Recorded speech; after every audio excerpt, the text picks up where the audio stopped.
Bienvenue dans cette nouvelle vidéo dans laquelle nous allons voir un temps de l'anglais qui s'appelle le Present Perfect. C'est un temps qui est très important, il faut absolument le connaître pour parler anglais.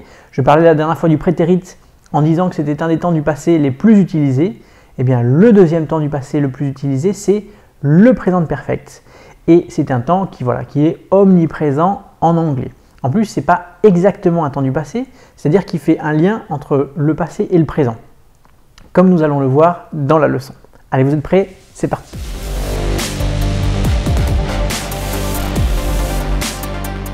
Juste avant de commencer, je vous rappelle que cette formation sur les temps de l'anglais est accessible sur Facebook, sur YouTube et sur l'espace membre Anglais Cours Club, surtout si vous voulez avoir accès aux quiz et aux différents bonus.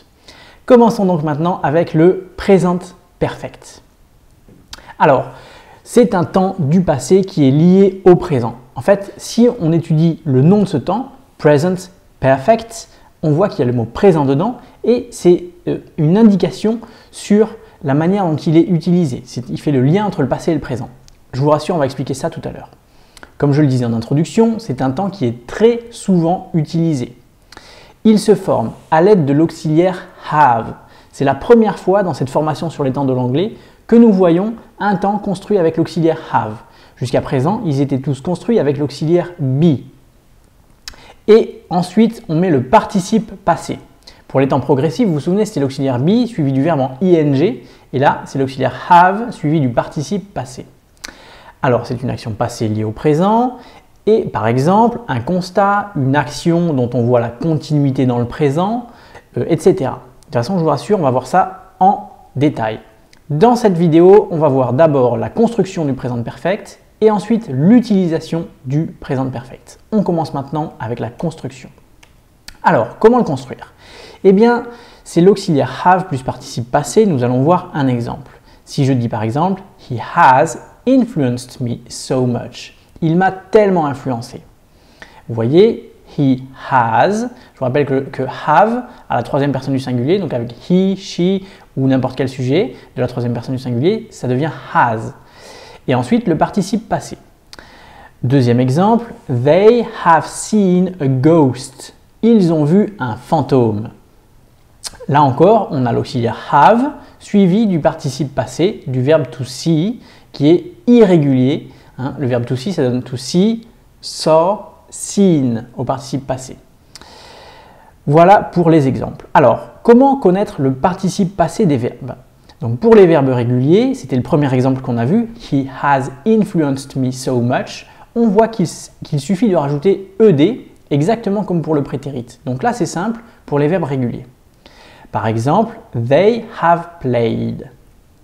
Pour les verbes irréguliers, eh bien c'est plus compliqué. Je vous donnais l'exemple tout à l'heure de they have seen a ghost. Donc là, c'était le verbe to see qui est irrégulier.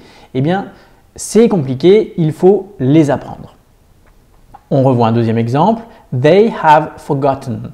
Donc c'est le verbe to forget qui veut dire oublier et qui devient au prétérit forgot et au participe passé forgotten, comme écrit ici. Donc voilà, il n'y a pas vraiment de secret, il faut les apprendre pour les retenir. Alors, voyons un exemple avec tous les sujets. Donc ici, on a I have seen, you have seen, he or she has seen. C'est en fait là la principale difficulté, c'est que have devient has. En fait, comme vous le voyez ici, l'auxiliaire have, il est conjugué au présent. On le met au présent.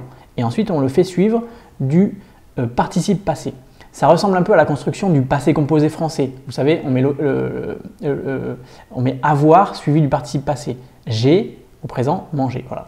Bon, c'est seulement au niveau de la construction que le présent perfect anglais ressemble au passé composé français. Parce qu'au niveau de l'utilisation, ça n'a rien à voir. Il ne faut pas traduire le passé composé français par le présent perfect anglais. Ce n'est pas forcément comme ça que ça marche. De toute façon, on va y revenir après.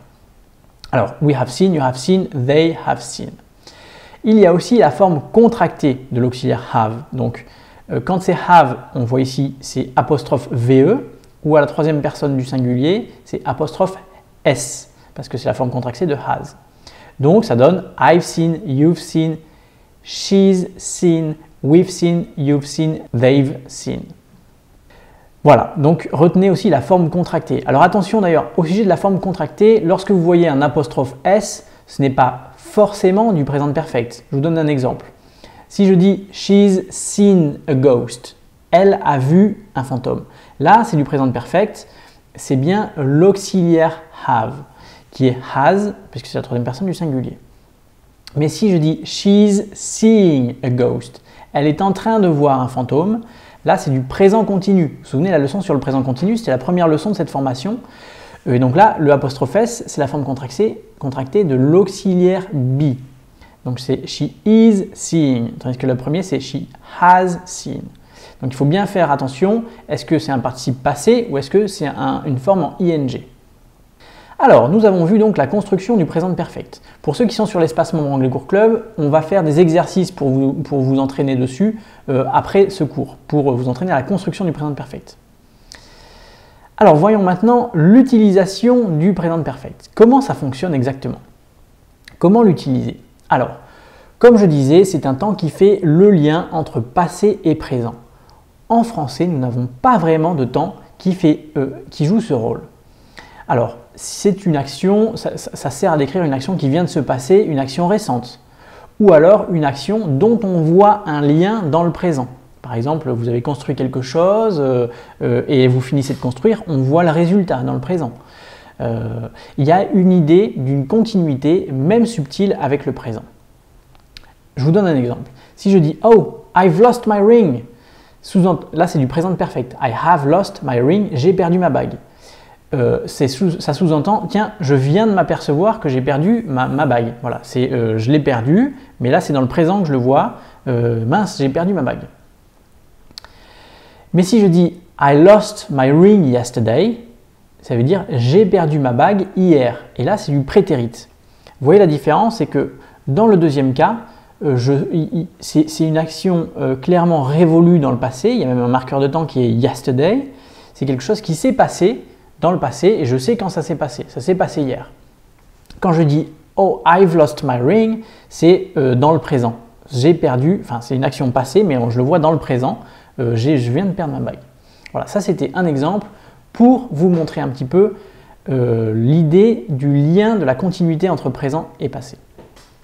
On continue. Il y a une deuxième situation dans laquelle on emploie souvent le présent perfect, c'est lorsque l'on parle des expériences de vie en général, sans rentrer dans les détails. Donc si je dis par exemple, est-ce que tu as déjà visité l'Angleterre? Have you ever visited England? Là, on va mettre du présent perfect. Est-ce que tu as déjà vu ce film? Voilà, pour ces expériences de vie, là, on va mettre du présent perfect. Voilà, c'est l'autre cas dans lequel on met du présent perfect. Alors, j'avais mis deux exemples. J'avais mis I have been through many troubles in my life. J'ai traversé beaucoup d'ennuis dans ma vie.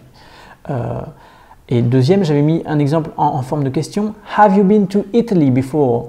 Est-ce que tu as déjà été en Italie avant?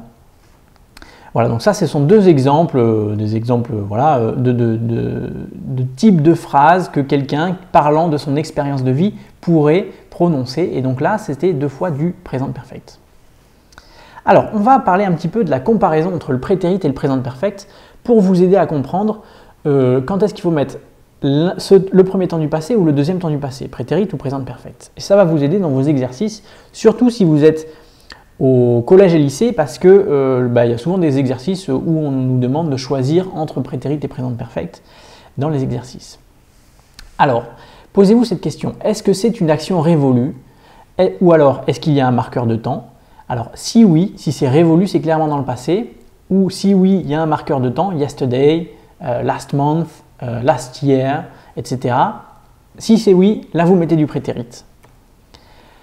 Deuxième cas, est-ce qu'il y a soit un lien avec le présent, ou alors un constat, un état présent résultat d'une action passée? Si c'est oui à l'une de ces questions, vous mettez du présent perfect. Ou alors, est-ce que l'on parle d'une expérience de vie racontée, une expérience de vie en général? Si c'est oui, là aussi, vous mettez du présent perfect. Voilà. Alors c'est pour ça que je disais qu'il ne faut pas traduire le prétérit par de l'imparfait français et le présent perfect par du passé composé français. Parce que nous, en français, on n'a pas ce raisonnement de est-ce que c'est clairement révolu dans le passé ou est-ce qu'il y a un lien avec le présent. On n'a pas vraiment ce raisonnement-là. Donc la meilleure chose à faire, c'est tout simplement d'oublier le français, de ne pas traduire, d'oublier le français et posez-vous simplement la question, est-ce que c'est clairement révolu dans le passé? Est-ce qu'il y a un marqueur ou est-ce qu'il y a un marqueur de temps? Si oui, c'est du prétérit. Et est-ce qu'il y a un lien avec le présent ou c'est le constat d'une action passée ou une action, une expérience de vie en général? Là, vous mettez du présent perfect. Voilà. Mais après, parfois, en français, on va utiliser du passé composé et on va le traduire par du prétérit, ou on va utiliser du passé composé et on va le traduire par du présent perfect. Voilà, c'est pas toujours comme ça. Il ne faut pas raisonner par équivalence. Ce n'est pas équivalent. Voilà pour cette leçon sur le présent perfect. Alors, pour que ce soit un peu plus clair, on va résumer toute la leçon en quelques phrases. Vraiment, si vous ne devez retenir que ça, c'est l'essentiel de la leçon. Alors, pour la construction du présent perfect, c'est l'auxiliaire have plus le participe passé, comme c'est écrit ici. J'ai mis aussi has plus participe passé, parce que ça, c'est l'exception à la troisième personne du singulier. Voilà. Pour l'utilisation du présent perfect, vous regardez soit s'il y a un lien avec le présent, un constat, une continuité quelconque, ou si c'est une expérience de vie racontée en général. Voilà, ça c'est l'essentiel de ce qu'il y a à retenir sur le présent perfect. Bien, maintenant allons voir Ben qui va nous donner quelques exemples comme d'habitude pour que ce soit un petit peu plus clair. Allez, on y va, allons voir Ben. Hello everybody. So right now I'm going to give you some examples using the present perfect tense in English. They have eaten all the pizza. You could also say, they've eaten all the pizza. Example 2. Hey, you've forgotten my name. It's Ben. Example 3. I've drunk all the beer. Example 4. He has convinced me to go out tonight. And example 5. Here is my ring. Oops. Oh no. I've lost my ring. So there you go everybody. That was a couple of examples of the present perfect tense in English. Voilà, j'espère que cette vidéo vous aura aidé, qu'elle vous aura permis de mieux comprendre le présent perfect. Je vous invite à rejoindre l'espace membre Anglais Cours Club pour pratiquer avec le quiz, l'exercice et aussi il va y avoir des questions qui vous font réviser les précédentes leçons. Donc n'hésitez pas, vous avez le petit i qui s'affiche, cliquez dessus et inscrivez-vous sur l'espace membre Anglais Cours Club. Si cette vidéo vous a plu, merci de mettre un petit pouce vert et puis abonnez-vous à la chaîne YouTube si ce n'est pas encore fait parce que nous avons quelques cours encore à suivre dans cette formation sur les temps de l'anglais. Merci de nous suivre, à bientôt, bye bye.